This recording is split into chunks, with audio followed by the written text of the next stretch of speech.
All right, 49ers update as the team goes through a lighter walkthrough today to recover from the Ravens game and prepare for this next one across country at Washington. 49ers injury report, a little bit longer than it has been all year, and a new addition to the list is the safety Ji'Ayir Brown, who suffered a knee sprain against Baltimore, and there's a chance that he misses some time. Kyle Shanahan would not rule Brown out of this game coming up against the Washington Commanders, but there obviously is some concern on the 49ers end. They may have to dig even further into their safety depth after injuries to Talanoa Hufanga and George Odom this season. No practice today or no walkthrough today because that's what the 49ers are doing.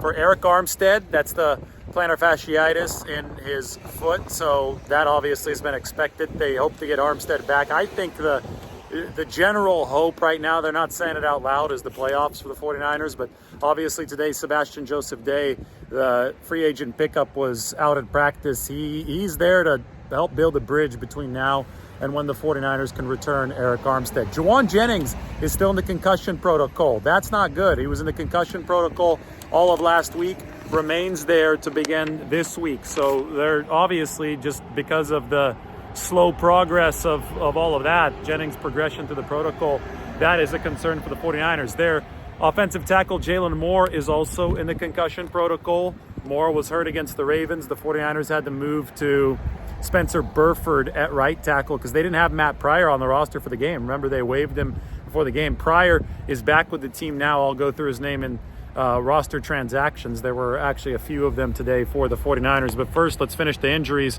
because Ji'Ayir Brown, as I mentioned, he is not practicing. He's got that knee sprain. Limited today. New addition on the injury report is Deebo Samuel with a neck injury. However, Deebo was at practice today for the 49ers. I saw him walking around the locker room. He seems fine. I think that they're just playing it cautious with Deebo Samuel. I would be shocked if he did not play on Sunday. Trent Williams limited with a groin injury. I would also be very surprised if he did not play against his former team, the Washington Commanders, on Sunday. Trent, I talked to him in the locker room today, and I talked to him after the game in the locker room on Sunday. Seems that he is definitely healthy enough to play. Probably was healthy enough to return to action against the Ravens had it been a closer game for the 49ers. Moving on, Javon Hargrave, who played with the hamstring injury, he's listed as a limited participant as he tries to fully get over that injury, but also doesn't seem to be something that's threatening his availability. Oren Burks, who's been out for a few weeks, the linebacker with the knee injury, he is back out at practice for the 49ers in a limited capacity. And Ambry Thomas, dealing with a knee issue and a hand issue, is limited today as far as practice participation goes. So that's the look at the 49ers injuries. I don't think it's particularly bad. I just think it's longer than it's been this season. And it's obviously worth mentioning, again, that Ji'Ayir Brown is an injury with his knee sprain at a position that has seen significant attrition already this year at that safety spot. So the 49ers, they've got Taylor Hawkins on the practice squad. Obviously, they signed Logan Ryan, the veteran, formerly of the New England Patriots, the 32-year-old. He might actually be somebody that gets legitimate playing time now for the 49ers.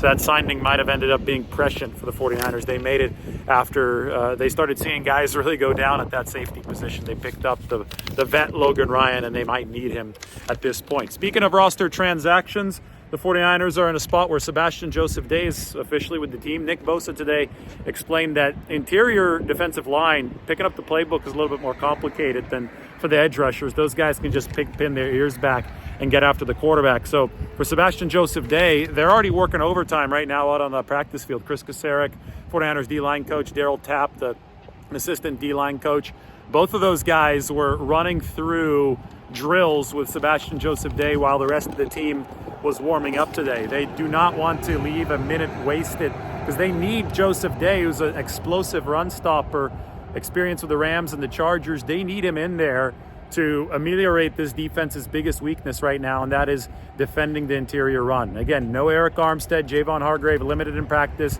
He's almost certainly going to play, but Hargrave's a pass rusher. That's his specialty. Armstead is the run stopper, and since the 49ers don't have him, that's why they signed the veteran Sebastian Joseph Day, who actually talked at his locker today and wouldn't discuss the departure from the Chargers. What we do know is that he was released by the Chargers after they fired the previous coaching staff and previous regime, Tom Telesco, the general manager, and Brandon Staley, the head coach. So Joseph Day is a 49er now, and he is rushing to learn the ropes so that he can contribute to this team against the Washington Commanders on Sunday, who are going to start Jacoby Brissett, veteran backup quarterback. They've decided to bench Sam Howell. Is this going to be it for Ron Rivera? Seems to be in a very dicey situation there, coaching a bad team, and in a desperation move perhaps, he has gone to Jacoby Brissett, a new quarterback for Washington. That being said, Brissett has experience.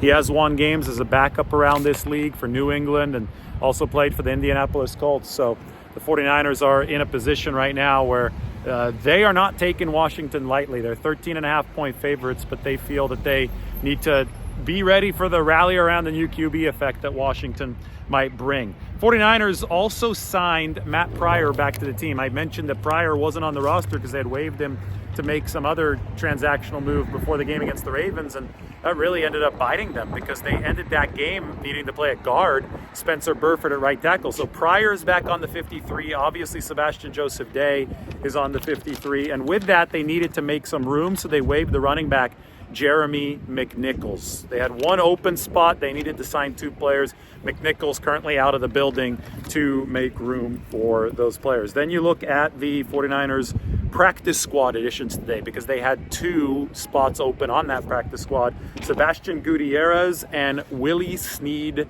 IV. Willie Snead has just been yo-yoed back and forth. Somebody said he's like the modern-day Dante Johnson for the 49ers. Snead was up on the 53, then they cut him. Now he's back on the practice squad. And Sebastian Gutierrez is an offensive lineman who was previously with the Raiders. So today in the locker room, Sebastian Gutierrez, I just saw him shake hands, say, "Hey, what's up?" to Cleveland Farrell from their time on the Raiders. So they reunited back in an NFL locker room today.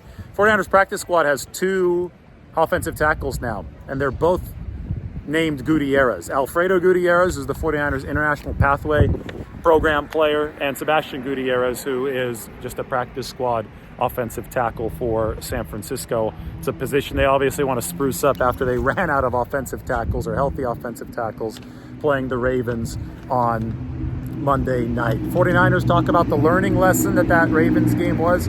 Both Nick Bosa and Fred Warner thinks the 49ers can ultimately benefit from this. They're not playing another mobile quarterback for the foreseeable future, probably not until the playoffs. If that does happen, it's Jacoby Brissett and then it's Matthew Stafford over the final 2 weeks of the regular season. Both of those guys are pocket passers, but there are lessons to be learned about Lamar Jackson escaping from the pocket and the 49ers being surprised by that. You shouldn't be surprised by that, but they were because they had seen on tape that Jackson was hanging out in the pocket more often. He changed that up against the 49ers, turned it into a learning lesson. And finally, Chase Young gets the return to Washington. He's excited about it. Chase, he still has his house out in that Washington area. The trade happened about 2 months ago. He still has his dogs back there and everything. So the 49ers are going to fly on Friday to Washington.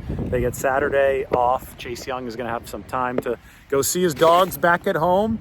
And then Sunday, Chase Young is going to try to be one of the dogs for the 49ers and try to get after it against Washington. Also a homecoming game, or let's not say homecoming. Let's say a game against a former team for Trent Williams. That's the 49ers update for today. A lot of transactions, a few more injuries than normal, but just had to keep you all posted.